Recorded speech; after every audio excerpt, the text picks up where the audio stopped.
pessoas, que a paz de Cristo reine em cada coração. Continuando a narrar os fatos sobre o cenário profético do avivamento, eu gostaria de refletir um pouco dentro do tema prova irrefutável. Vou só explicar aqui para vocês um pouquinho assim sobre a minha ausência em relação aos vídeos. Primeiramente, eu não vou gravar vídeos de orações todos os dias. Claro, vou orar, porém não vou gravar vídeos, não tem como. Mas quem quiser acompanhar, quem gosta de acompanhar vídeos de orações, se sente mais inspirado ou inspirada para orar mais, tem as orações do pastor Vinícius Iracete, que é excelente, ele ora e aconselha as pessoas. Eu acompanho sempre. Tem do pastor Bruno, esse eu nunca acompanhei não, mas eu conheço algumas amigas que acompanham e falam que é muito bom, que é uma bênção, que se sente muito bem. Sempre oração espontânea, né? É importante para você que não tem o hábito de orar muito, orar no vídeo, acompanhando as orações dos pastores, eu acho isso muito positivo. O meu objetivo principal é orar pelo avivamento do Brasil e incentivar o povo a orar por isso também. Mas eu não tenho como gravar vídeo de orações todos os dias, que eu tenho a minha vida, né? Tenho muita coisa para fazer e agora, recentemente, minha garganta ficou inflamada, porque eu, de teimosa, eu chupei picolé gelado na frente do ventilador no domingo, Dia dos Pais. E eu não posso tomar nada gelado no tempo frio, que minha garganta inflama. Eu acho que eu tenho a amigdalite. E aí eu fui, depois eu subi na moto e tomei aquele vento no rosto. E segunda-feira estava muito frio. Quando eu tomei aquele vento no rosto, eu já senti a garganta um pouquinho. E aí inflamou, eu tive febre normal.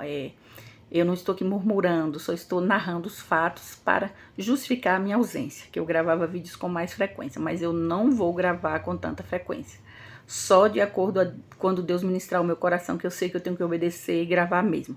Portanto, minhas orações eu faço em casa, faço na escola, sem vídeo mesmo, tá certo? Mas aí, hoje Deus colocou no meu coração como uma ordem direta e eu estou aqui para obedecer. Então, assim, até agora tá arranhando um pouquinho minha garganta. Já estou tomando medicamento bem melhor, mas eu tive febre essa noite e não fui para a escola hoje, não fui ontem. E amanhã eu só vou de tarde se abrir um solzinho, para evitar tomar esse vento gelado no rosto e sarar mais rápido. Mas eu já estou tomando o medicamento, já me sinto bem melhor, no momento não tenho febre. Mas assim, só explicando, né? Minha voz tá um pouquinho diferente, não tá? Eu tenho esse probleminha, eu evito abrir a geladeira em tempo frio, eu evito tomar gelado, é muito raro tomar sorvete. E eu inventei de chupar o picolé no domingo, Dia dos Pais, exatamente no tempo frio e o ventilador estava ligado pertinho. Então, assim, é teimosia mesmo, porque eu não posso, né? Mas hoje, assim, estou gravando esse vídeo porque o próprio Deus me orientou a fazer, com o tema prova irrefutável, né, com uma ordem direta do Senhor. E antes disso, eu gostaria de ler mais uma reflexão no meu livro, reflexão bem curtinha, no meu livro O Clamor de Mordecai, que eu estou lendo aqui, e gostando muito desse livro. Eu acho que combina muito, muito o texto de hoje também com o que eu vou explicar hoje. E hoje é dia 16/8/2023, só lembrando aqui, é importante registrar a data. E estou falando da cidade de Irecê, dia 16/8/2023, e vou compartilhar com vocês um trechinho do meu livro O Clamor de Mordecai, que eu estou fazendo comparações com a minha própria vida, a minha própria história, porque o próprio Deus comparou. Então, o subtema que eu vou compartilhar com vocês hoje é esse: para o bem e para o mal. Está escrito assim no livro: para o bem e para o mal. Vamos ver o que diz. Você deve se recordar do primeiro capítulo da nossa jornada, quando consideramos como uma vida realmente pode e faz a diferença. Analisamos vários exemplos de pessoas comuns que provocaram um impacto extraordinário em seu mundo. Também vimos como o poder da escolha humana pode ser usado ou para o bem ou para o mal. A escolha pessoal, o livre-arbítrio. Eu fico continuamente perplexo diante do avanço implacável do terrorismo. Já não ficamos mais tão chocados ao ouvir sobre outra explosão de ônibus, uma detonação de carro-bomba, a queda de um avião. Como isso é possível? Que tipo de preparação psicológica é necessário para produzir um homem-bomba? Quando é o seu momento sem volta? Quando é que se apresentam como voluntários para a tarefa? Quando estão prontos para atar as bombas em seu corpo? O que os leva a responder sim? Se nós estamos ou não fazendo o que sentimos fazer, uma diferença colossal no mundo à nossa volta, estamos contribuindo para o status quo de uma maneira ou de outra. Todos, pelo que escolhem fazer ou não fazer, fazem parte da audiência ou parte do elenco, parte da multidão ou parte da força. Ou estamos acordados ou estamos dormindo. Se nós estamos ou não fazendo o que sentimos fazer, uma diferença colossal no mundo à nossa volta, estamos contribuindo para o status quo de uma maneira ou de outra. A dúvida de Mordecai, quando se aproximou de Esther, com seu apuro foi: como alguém pode despertar uma rainha que está vivendo tranquila, luxuosamente e confortavelmente? Como você leva alguém a aceitar o fato de que ele não quer aceitar? O fato que ele não quer aceitar. O despertamento de uma rainha. Aqui é o subtema, outro subtema. O despertamento de uma rainha. Mordecai não tomou como resposta o protesto inicial de Esther, quando ela declarou que não poderia ajudar. Ele voltou a ela com um forte argumento que suplantou o ponto branco. Então disse Mordecai, que tornasse a dizer a Esther: não imagines em teu ânimo que escaparás na casa do rei, mais do que todos os outros judeus, porque se de todo te calares nesse tempo, socorro e livramento doutra parte virá para os judeus, mas tu e a casa do teu pai perecereis. E quem sabe se para tal tempo como esse chegasse a esse reino. Esther 4, 13 e 14. Apesar de que isso aqui foi o argumento de Mordecai para Esther, serve para todos nós, personagens da história. Se te calares em um momento como esse, socorro e livramento virá de outra parte. Deus não vai deixar de fazer a obra dele porque você não quis contribuir, porque você não acreditou, porque você endureceu o seu coração, porque você não quis interagir com ele. Você não quis, siga a tua vida normalmente, mas Deus não vai deixar de fazer. Deus está determinado a avivar e o avivamento vai começar a crescer. Se alguém... eu não quero contribuir, Deus também não obriga, assim como ele não obrigou, ele escolhe outros, mas ele faz do mesmo jeito que ele está decidido a fazer, está. Então esse argumento aqui serve também para outros personagens que são tão importantes quanto. Afinal de contas, Deus não tem só um amigo, uma amiga na história. Deus escolheu amigos e amigas e está contando com a colaboração. Ele como soberano, autor da história, e as pessoas como coautores, coparticipantes, interagindo com ele. É assim que acontece. Continuando aqui. De alguma maneira, Mordecai compreendeu que aquela seria a última oportunidade, que se ele não encontrasse um meio de atingir as defesas de Esther, nenhum deles teria chance de sobreviver. Ele não podia ser sutil, não poderia aliviar as palavras, não podia ser politicamente correto, nem mesmo ter tato ou ser polido. Ele deveria ser claro, brutalmente honesto, ou seja, agir com clareza, claro, direto e objetivo, não é verdade? Tem momentos que não adianta você, oi, minha doçura, meu amor, minha ternura, você tem que falar porque o assunto é sério, para ver se desperta a pessoa. Então Mordecai criou Esther, tratava com o maior amor e carinho, era uma rainha, mas ele falou sério nesse momento porque ela precisava ouvir aquilo. Entende? Ela tinha que despertar para a missão dela, a responsabilidade dela. Ela estava ali porque Deus colocou. Ela não ganhou o primeiro lugar porque era a mais bela, até porque não era. Todas eram lindas, em se tratando de beleza exterior. Mas ela tinha algo diferente no seu interior, e principalmente a presença de Deus, que faz toda a diferença. Uma serva do Deus vivo. Então, diante disso, mesmo naquela situação difícil, ela certamente sentiu medo, cercada de pessoas malvadas, de pessoas idólatras. O próprio marido dela, o Assuero, era muito temperamental, bruto, explosivo. É o que o texto narra. Então, assim, é toda uma situação. Mesmo ela sabendo que ele era perdidamente apaixonado por ela, porque no fundo ela sabia, e eu creio que ela tinha certeza que ele não iria matá-la, mandar para a forca de forma alguma. Mas de qualquer forma, a pressão da situação, toda aquela situação não foi fácil para ela, como não é para mim, não é para ninguém que está em uma situação assim, de ter que agir com justiça, com sabedoria, se calar em certos momentos, falar em certos momentos, pedir uma orientação de Deus detalhada, porque um passo em falso pode prejudicar completamente a história e as pessoas inocentes da história.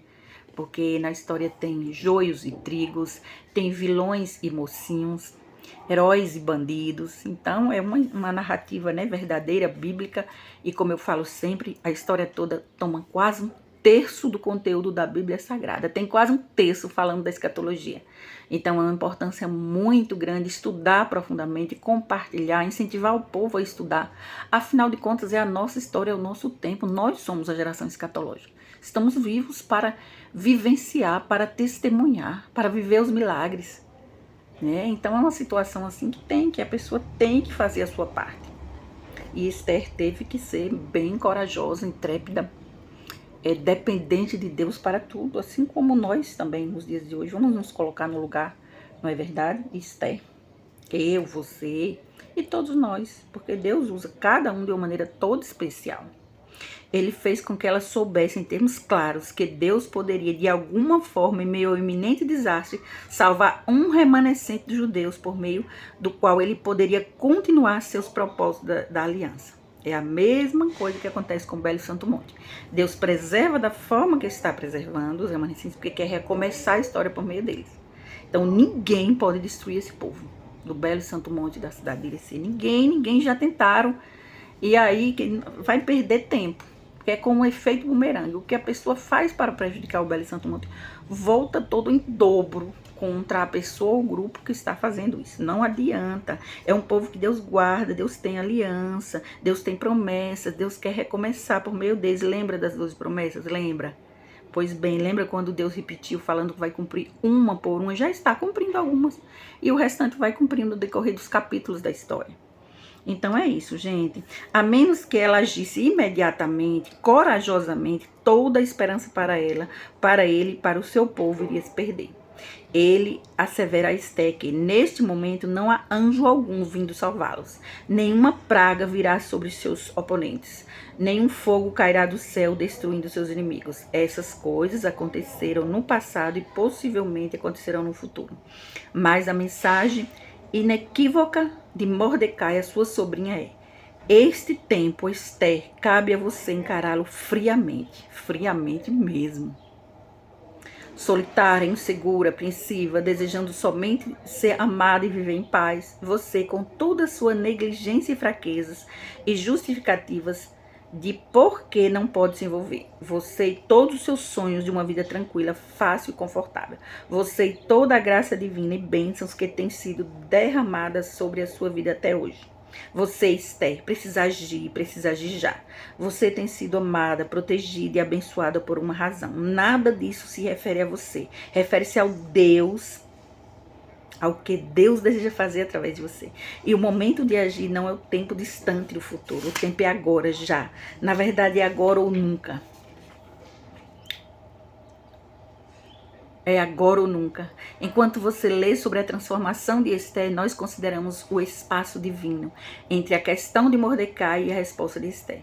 Esther acordou, Esther entendeu, Esther compreendeu. Alguma coisa ativou o mecanismo dentro de Esther.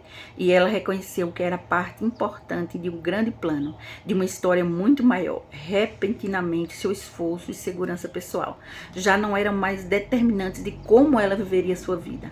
Era o que ela poderia oferecer a este mundo e não o que iria receber dele, que deste ponto em diante a estabeleceria como uma heroína da fé, conforme ela veio a ser. Ela sabia que fora chamada para amar, para agir, para responder ao clamor de Mordecai. Nesse instante, ela seria o anjo, ela seria a voz que mudaria as trevas em luz. O que produziu esse despertamento nela? Que fator moveu Esther a colocar todas as suas cartas na mesa? Eu não sei, e sei também que ninguém jamais saberá, mas o que eu sei é que Esther precisa despertar novamente hoje. Amém? Acho que vou parar só um pouquinho aqui para me tomar um pouquinho de água. Tô sentindo a garganta um pouco ressecada e eu tô sentindo febre agora, acho que eu tô febril. Só um momentinho, eu já volto com o vídeo, tá?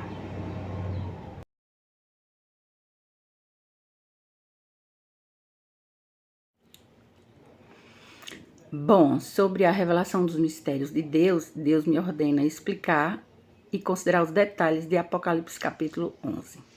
Lembra em outro vídeo que eu fiz, que eu comentei por alto, Apocalipse capítulo 11. Fiquei até com vontade de falar mais a respeito, mas Deus ministrou. Não, que não era para entrar em detalhes naquele vídeo. E eu cheguei até a falar, eu creio que Deus vai mandar explicar. Pois é, Deus mandou explicar e da mesma forma que ele falou sobre Apocalipse 10, ele ministrou assim, considere os detalhes de Apocalipse 11. Aí eu fiz o seguinte, fiz um texto, né? O início do texto, eu vou ler para você. Você vai perceber que outros estudantes de escatologia também interpretam assim. Alguns interpretam assim, o meu ponto de vista é igual ao deles, só no comecinho. No final do texto foi algo que Deus ministrou para mim. Eu tenho certeza que Deus não espalhou isso. Diz respeito a mistérios de Deus, segredos do coração de Deus. E Deus revela segredos para algumas pessoas, não para todo mundo. Não acontece assim. E em especial esse aqui eu tenho certeza que Deus não revelou para outros. Eu vou ler com atenção, preste atenção, tá? Deixando bem claro que isso é uma ordem direta, eu não tenho opção. Deus ministrou. Grave um vídeo, explique o significado de Apocalipse capítulo 11 e considere os detalhes. Foi exatamente assim. Estudo bíblico, escrito no dia 14 de 2 de 2023. Olha, aqui a data que eu escrevi, 14 de 12, tá vendo? Mas antes dessa data, Deus já havia ministrado para mim o significado de Apocalipse 11, eu já sabia. Mas eu estou explicando para você o dia que eu escrevi o texto, ficou no caderno. E aí Deus ministrou hoje para gravar o vídeo, tá certo? Então, na segunda-feira, dia 14 do 8, eu escrevi esse texto aqui que diz assim... A curiosidade sobre quem são as duas testemunhas do Apocalipse é um tema bastante discutido entre os cristãos. Essas duas testemunhas são mencionadas no capítulo do Apocalipse que descreve um contexto de perseguição contra o povo de Deus. Em harmonia com o restante do livro, esse capítulo traz muitas informações e é caracterizado pelo uso da linguagem simbólica.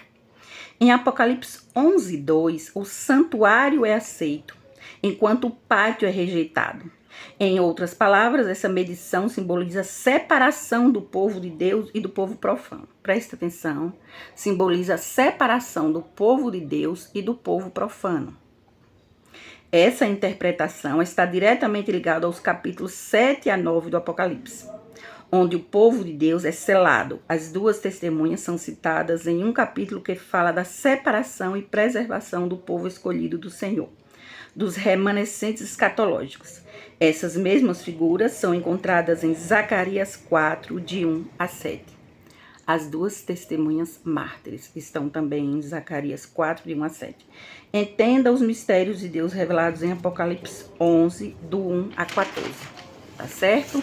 Apocalipse 11, do 1 a 14. Eu não vou ler todo aqui na Bíblia, mas leia em casa depois, tá bom? Leia com atenção Apocalipse 11, dos versos 1 a 14, e depois escuta aqui a explicação do real significado de acordo com a ótica do próprio Deus, tá bom? Em Apocalipse 11:1, essa medida descrita é a avaliação de Deus. Em 11:2, a parte B, e pisarão a cidade santa por 42 meses. Traduzindo, pisarão a cidade de Irecê por 3 anos e meio. Diz respeito à segunda metade da grande tribulação. Versículo 3. Deus dá poder a duas testemunhas mártires, os dois principais representantes da parte de barro dos pés da estátua, formado por um casal casados. Os 1260 dias diz respeito aos 3 anos e meio, a respeito do período histórico, mostra-nos que Deus está determinado a cumprir a risca no tempo dele.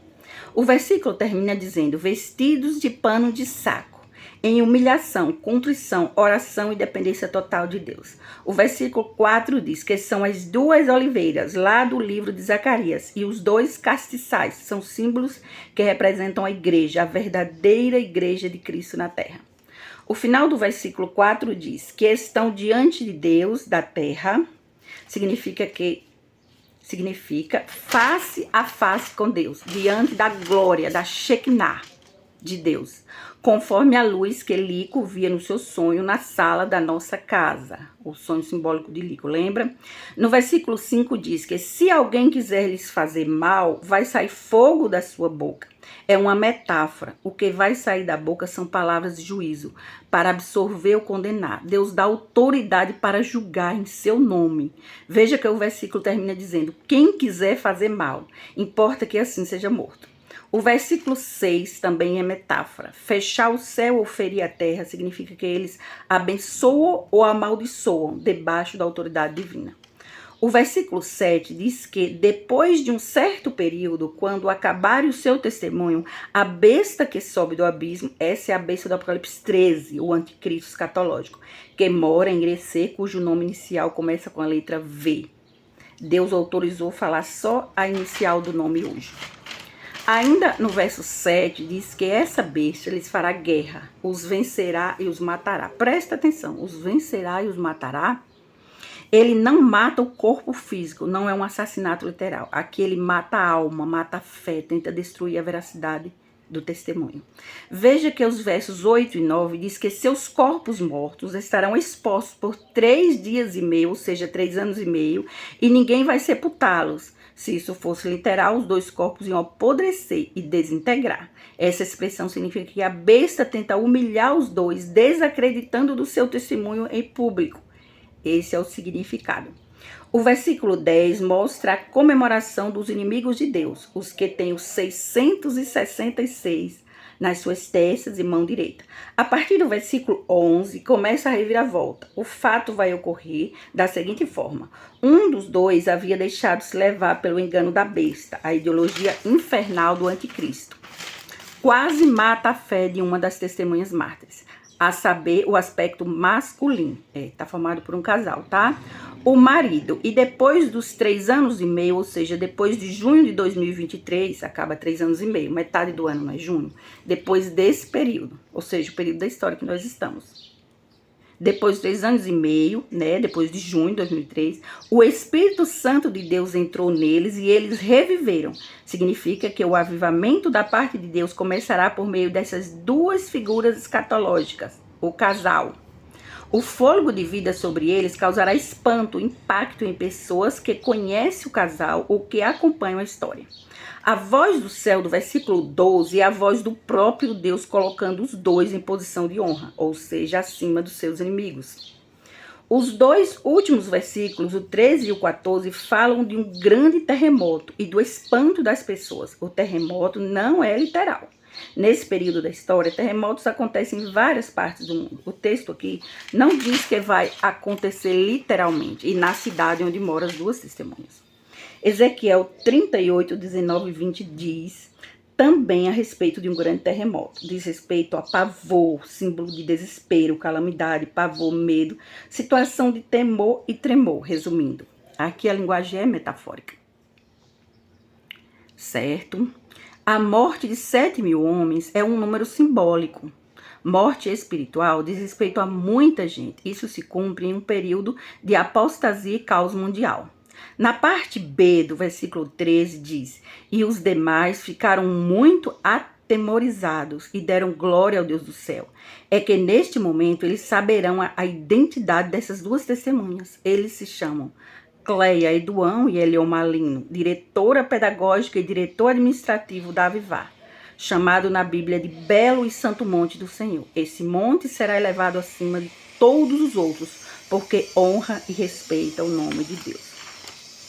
Eu falo aqui com toda a sinceridade da minha alma e do meu coração. Deus foi ministrando e eu copiando. Como uma pessoa sabe explicar isso? Como é que uma pessoa explica Apocalipse 10 como eu expliquei? Eu poderia explicar o 12 aqui também, mas não vou porque Deus não está mandando. Mas eu compreendo quase todos os capítulos de Apocalipse, do livro de Daniel, de outros textos do Antigo Testamento. Quase tudo que diz respeito à escatologia. Deus já me deu o discernimento claro. Eu vou lendo assim e Deus vai ministrando como uma luz na minha mente, a compreensão. Eu quero que você saiba que Daniel, José do Egito, tinha esses dons. É uma capacitação sobrenatural da parte de Deus. Chama de espírito, sabedoria e revelação. É algo que vem do Senhor. Eu acho que está mais do que provado nessa explicação, não é verdade? Então falta mais uma parte, porque se você ainda tem dúvida, eu vou explicar outra parte aqui que eu acho que vai terminar todas as dúvidas, que realmente Deus está me revelando tudo. Espera só um pouquinho que eu vou pegar aqui no outro caderno.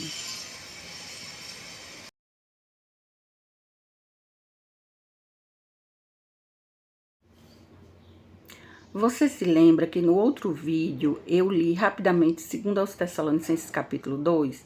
Eu li, mas eu não expliquei os detalhes, lembra? Mas Deus quer que eu explique melhor alguns versículos de forma bem clara.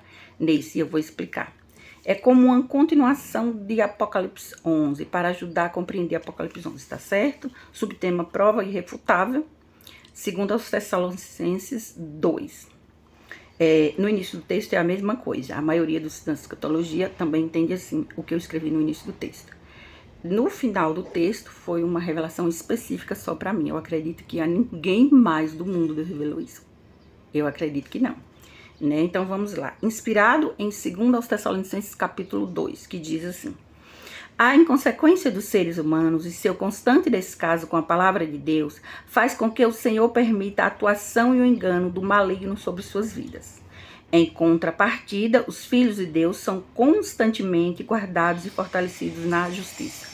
O dia do Senhor é o período da história mencionado e repetido no Antigo Testamento, durante o qual Deus trará julgamento e bênçãos sobre as pessoas. Bênçãos para os justos, os trigos, e castigos e punições severas para os ímpios, os joios. Neste período da história, Deus faz separação e diferença entre esses dois grupos. A intervenção dele também é para isso, para separar joio de trigo, os justos e os ímpios na avaliação de Deus. O juízo de Deus será de forma mais direta, dramática e drástica do que nunca, conforme lemos em Isaías 13, 6, 9 e Sofonias 1, do 14 a 16. Se você quiser ler, fala do período chamado Dia do Senhor, que é esse período na história que nós estamos vivendo, né? É o período também chamado na Bíblia de Ceia das Aves, a ceia dos urubus, dos abutres, que diz respeito ao período e que Deus, ele derrota, ele humilha todos aqueles que se levantam contra ele na batalha do Armagedon. É a última e a decisiva rebelião contra Deus. Então, de fato e de verdade, Deus expõe assim ao público os cadáveres de todos os inimigos de Deus. É um massacre, é uma carnificina, espiritualmente falando. Em 2 aos Tessalonicenses 2,4, este homem é identificado como o inimigo de Deus. Sua identidade secreta é o 666, que é o ápice da soberba humana. É o limite do orgulho humano. É alguém que chega a achar que pode atuar como se fosse o próprio Deus. Alguém que desafia a autoridade de Deus, vira as costas para ele e declara abertamente que é um adorador de Baal. Baal é o Deus da religião calvinista. O anticristo é hostil e opressor, tem uma capacidade sobrenatural para enganar. A mente dele é a do dragão, é a mesma mente do dragão, tornou-se uma só. A mente dele é a mente. Por isso que a Bíblia fala na trindade satânica, besta, dragão e falso profeta.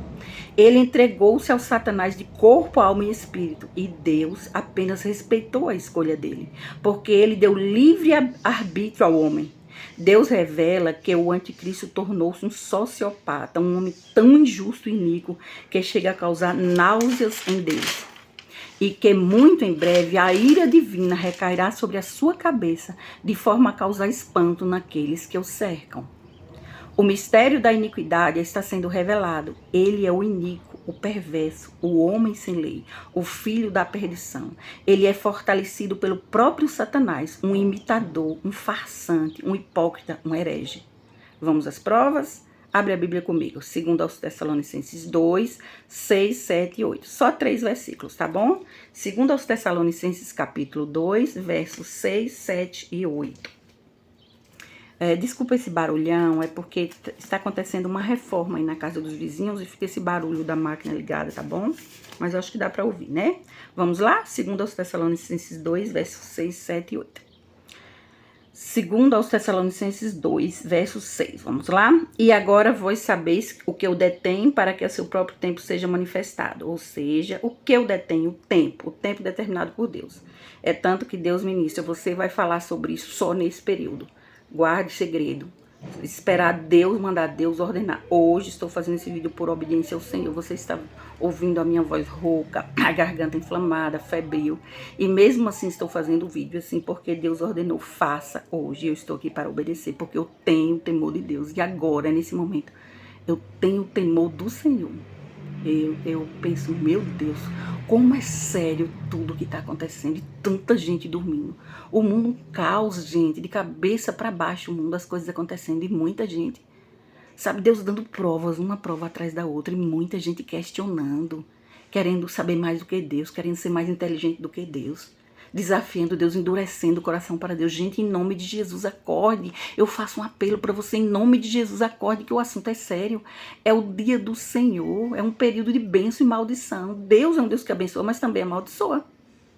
Olha aqui o versículo 7. Porque já o mistério da injustiça opera somente a um que resiste até que do meio seja tirado. Esse que resiste chama-se Eliomalino de Souza. Deus falou para mim o nome dele. É o meu marido. É um dos dois que está no capítulo 11. É o aspecto masculino, é o meu marido. Ele resiste até que do meio seja tirado. Isso está claro que Deus vai criar uma situação e vai tirar ele do meio. Ele está em um grupo em que todos têm o 666 na testa. Todos. Fica difícil ele não pensar igual ao grupo. Inclusive, ele leva a Gabizinha, minha filha de 17 anos, e a única coisa que eu posso fazer é dobrar o meu joelho e orar. Porque se falar qualquer coisa contra o calvinismo, ele pode ficar ainda chateado, irritado. Não pode falar com ele contra. Que ele realmente ficou muito calvinista. E ele assumiu recentemente em uma conversa em casa, ele sabe que ele ficou. Então ele não consegue, como o sonho dele, os braços e as pernas estavam presos no sonho. A luz estava na sala aqui de casa. Ele via essa luz, mas não podia se mexer. Então, assim, e na explicação que eu dei para ele por escrito, tem só é livre quem quer. Então, ele não quer, entende? Até o momento, ele não quer. Mas aqui diz até que do meio seja tirado. Deus vai criar uma situação e vai tirá-lo de lá. Porque ele é ungido também. Deus já ministrou para mim, eu já sabia há um tempão. Ele é um dos ungidos do Senhor. Certamente, ele não vai ficar para sempre com 666 na sua testa. O versículo 8 diz: E então será revelado o iníquo, a quem o Senhor desfará pelo assopro da sua boca e aniquilará pelo esplendor da sua vinda. Eu expliquei esse versículo, foi? Desfará significa aniquilar, reduzir a um nada. Deus vai reduzir o iníquo a um nada, que é o anticristo. E então, depois que Deus tirar do meio, entende? Só há um que agora resiste, que é esse. Porque está escrito esse um, que ele é ungido, é uma pessoa especial aos olhos do Senhor. Foi influenciado? Foi, mas agora eu te pergunto, você acha que você está dentro de uma igreja evangélica, que a doutrina é assim, que é um boletim atrás do outro, feito inspirado em livros de autores calvinistas, é um livro depois do outro, quando termina o livro, pega tudo de autor calvinista, como é que a pessoa vai pensar? A pessoa vai conseguir filtrar, mas não é fácil filtrar, você estando dentro de uma seita satânica, a pessoa acaba concordando com tudo. Eu não estou falando aqui que presbiteriano é seita, entenda. Eu não chamo presbiteriano batista e assembleano de seita, porque Deus não disse que é. É o calvinista. Eu conheço presbiteriano que não é calvinista, que não defende o calvinismo, não se converteu ao calvino e não age como alguns. Agora, é a essência do calvinismo que Deus afirma que é satanismo disfarçado, entende? Calvino era um herege, uma pessoa que precisava de libertação, precisava de ajuda. E muitos acreditam, né, eu estava lendo sobre isso, que Calvino se inspirou em Agostinho. Se foi Agostinho, era também um herege, porque é heresia. Assim, a tulipa, a heresia, os 5 pontos do calvinismo, as 5 heresia. Então, a religião calvinista, ela é contrária ao cristianismo bíblico. Toda contrária mesmo. Então, não tem como... é só uma questão do ponto de vista, é só uma questão de interpretação. Não, não é isso. É contrário. O calvinismo é uma religião que destrói o caráter de Deus, que apresenta-se as características do próprio Baal como se fosse do Deus da Bíblia. O Deus da Bíblia é um Deus amigo, é um Deus que toma vingança, que se ira, mas é um Deus amigo, um Deus que interage, um Deus que participa com o ser humano. É totalmente diferente de como é apresentado lá, dentro do calvinismo. E o anticristo é completamente convertido ao calvinismo. O Deus dele é Baal. Eu afirmo isso sem medo, porque Deus me revelou com todas as letras. Ele é uma pessoa... É por isso que Deus vai reduzir a um nada. Se uma pessoa que recebe a marca da besta na testa já fica assim, completamente cego, a pessoa fica diferente, insensível às coisas espirituais. Recentemente, né, todo mundo ouviu falar do filme da Barbie, na verdade? Tem o filme da Barbie e aquela maior polêmica e tudo, algumas pessoas explicando, cristãos tementes a Deus, explicando a influência maligna desse filme, o que está por trás. E meu marido veio até mim, dizendo que autorizou a minha filha, Gabi, 17 anos, a assistir o filme, que a amiguinha, acho que da presbiteriana Betânia, convidou. E eu tentando falar, insistindo por ele não deixar ir, ele deixou, e mesmo assim. Entende a minha situação, que eu não tenho como fazer nada. Mesmo explicando para ele, mandei um vídeo para ele, olha meu bem, o que significa. Pelejei, mandei mensagem pelo WhatsApp. Ele autorizou a minha filhinha, Gabi, 17 anos, a assistir. E eu quero deixar aqui no vídeo bem claro, já que não pode falar pessoalmente sobre esse assunto com ele. Isso me deixou profundamente triste. Eu aqui ajoelhada, orando. Ele ia vender espetinho na FEFAB, organizada, né, pelo... a figura de Apocalipse 13. E eu ajoelhada aqui orando, clamando por ele sem saber disso. Deus tenha misericórdia. Assim, eu dizia, meu bem, isso não é o cristianismo bíblico. Eu nunca pisei os pés em nenhuma fé fábio, eu não ia para essas coisas. Mas eu pelejava para abrir os olhos e ele não entendia isso. Então, em ter autorizado a minha filhinha Gabi, eu fiquei assim muito triste. Chega a sentir a dor no meu coração. Mas não falei nada para ele. Porque tentei abrir os olhos e mesmo assim autorizou. Mas eu sei que Deus está cobrando e vai cobrar dele. Porque eu sei o quanto ele está sofrendo. Ele pensa que não, mas eu sei o que acontece com ele. Eu oro e Deus me dá o discernimento, claro. É coisa muito séria. Olha, se você não entende alguma coisa espiritual, tira um tempo orando, faça oração de jejum por um tempo. Peça a Deus. Deus abre os meus olhos espirituais. Afinal de contas, é a minha filhinha caçula. Saiu do meu ventre, eu carreguei no ventre 9 meses. Eu tenho o direito de explicar o porquê. Por favor, não permita, minha filha. Ainda assim, contra-argumentou e permitiu a minha princesa aí. E assim, eu orando, pedindo a Deus, Deus, em nome de Jesus, não deixe assim, uma influência maligna entrar na mente da minha princesa. Porque não é fácil. Não tá fácil pra mim. E eu sei que ele vai ouvir esse vídeo. E é mais fácil ouvir pelo vídeo, ele vai saber também. Peço oração pela minha família, para quem acompanha a história. Em nome de Jesus, ore pela minha família, porque não é fácil. E eu sei que quando a pessoa endurece muito o coração, diante de provas, Deus, ele cobra, e às vezes cobra de forma mais grave. Às vezes Deus permite coisas muito graves mesmo. Então, peço oração e agora vamos terminar, só falta uma partezinha, tá?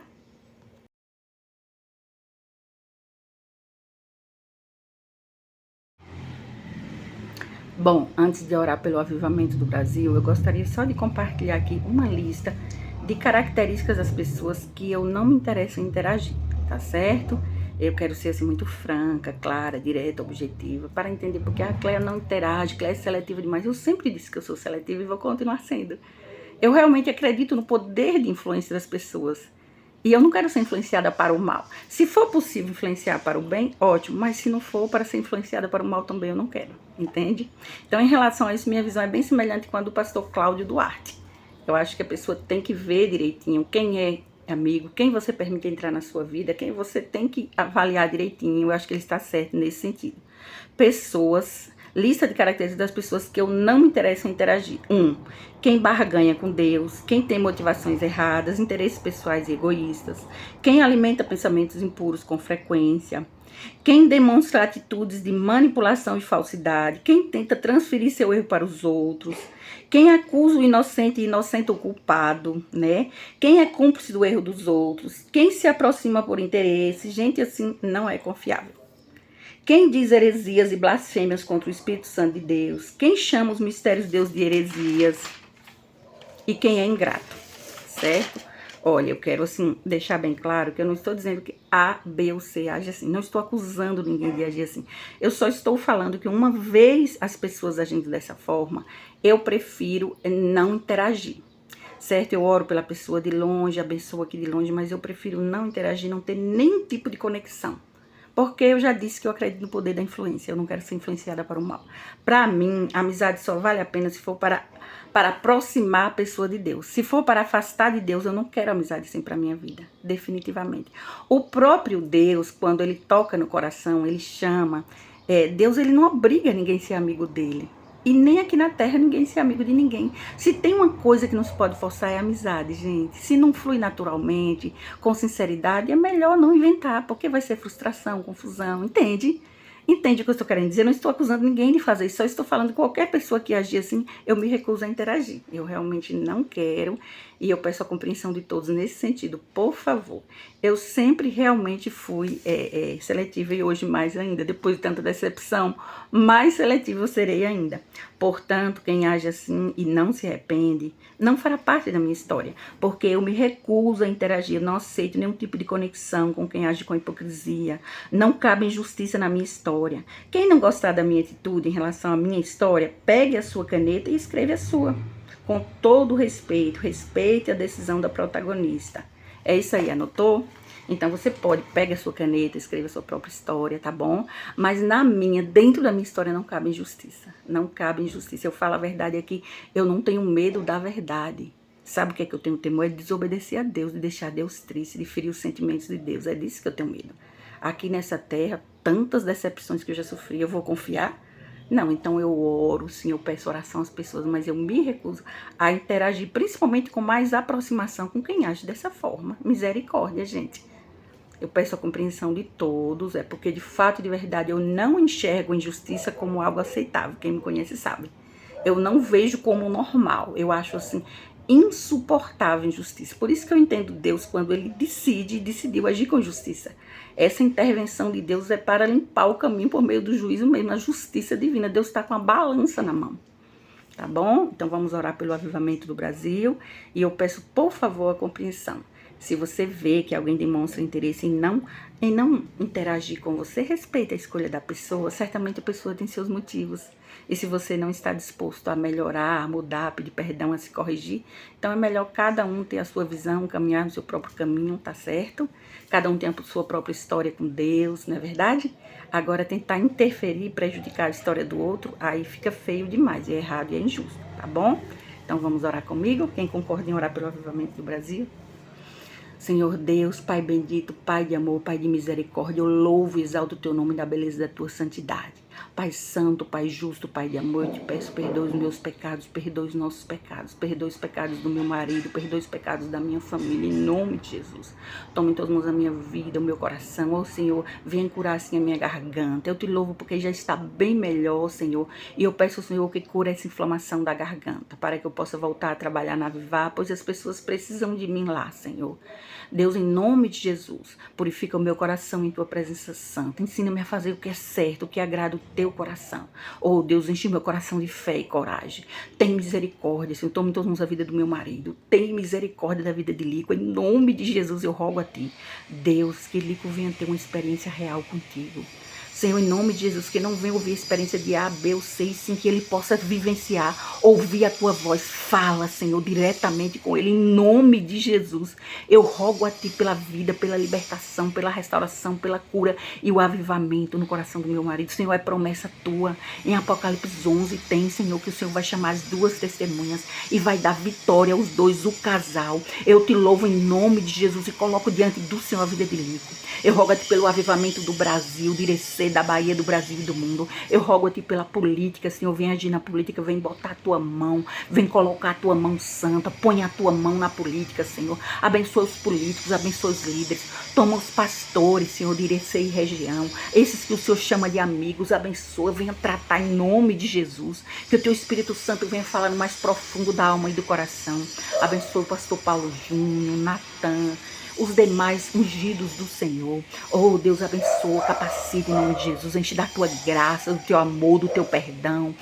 Proteja os seus familiares, seus filhinhos, seus netinhos, esposa, em nome de Jesus. Deus, eu coloco em tuas mãos a vida de cada ungido, cada ungida do Senhor. E peço ao Senhor que venha tocar nos corações em nome de Jesus.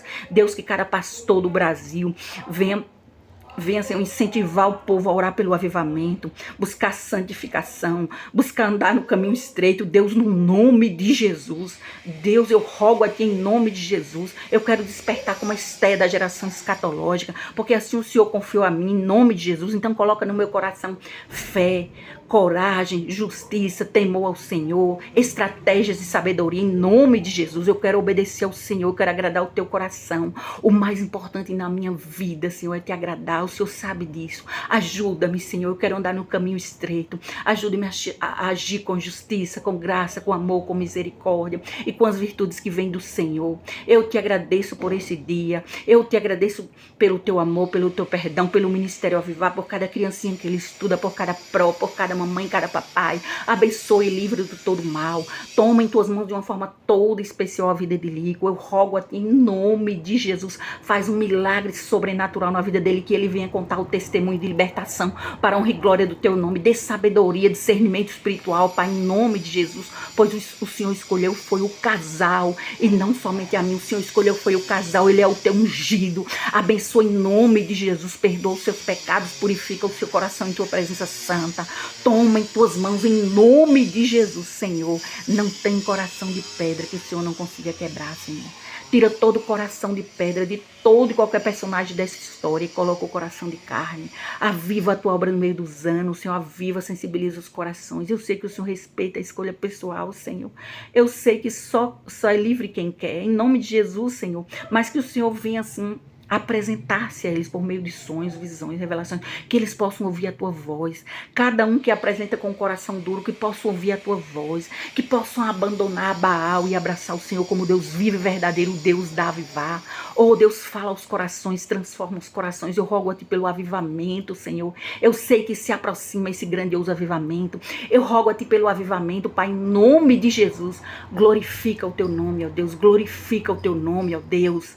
Aleluias, louvado seja o teu nome. Em nome de Jesus, eu te adoro, eu te louvo, eu te exalto e eu expresso meus sentimentos de amor, carinho e gratidão para contigo. Em nome de Jesus, amém. Amém? Então eu quero deixar aqui essa oração, minha garganta tá ardendo um pouquinho, vou tomar água. Eu quero deixar aqui essa oração, tá bom? E peço a compreensão de quem acompanha essa história. Eu tenho que narrar os fatos, eu tenho que obedecer a Deus. Então quando Deus dá uma ordem direta, eu tenho que obedecer. Então aqui eu espero a compreensão de todos, eu peço oração pela cidade de Irecê, a cidade do avivamento, é a cidade onde vai começar toda essa limpeza. E assim, Deus já começou a agir de forma incrível, tremenda. Tem gente acompanhando a história, Deus já ministrou para mim. Deus chamou outras pessoas para acompanhar a história. E Ele quer que acompanhe para glorificar o nome dEle. Deus quer glorificar o nome dEle através dessa história. E eu louvo a Deus pela sua vida, você que acompanha, eu oro. Que Deus abençoe você, seus filhos, sua família toda, que Deus venha te abençoar, que o Espírito Santo de Deus venha trabalhar na tua mente, no teu coração através dessa história, que de alguma forma você venha se sentir assim abençoado, honrado, privilegiado ou privilegiada, honrada por Deus, só em ter a oportunidade de acompanhar de perto essa história, porque é a história que o próprio Deus interage, é a intervenção divina para transformar a história da humanidade, um avivamento que vai impactar o mundo e que vai começar na cidade de Irecê. Que Deus abençoe grandemente. Tenha um lindo dia e fique na paz, tá? Eu estou orando sempre por vocês. Sempre, sempre, sempre. Constantemente. Mesmo sem gravar vídeo. Fora do vídeo, estou orando aqui de casa. Deus abençoe muito, muito, muito.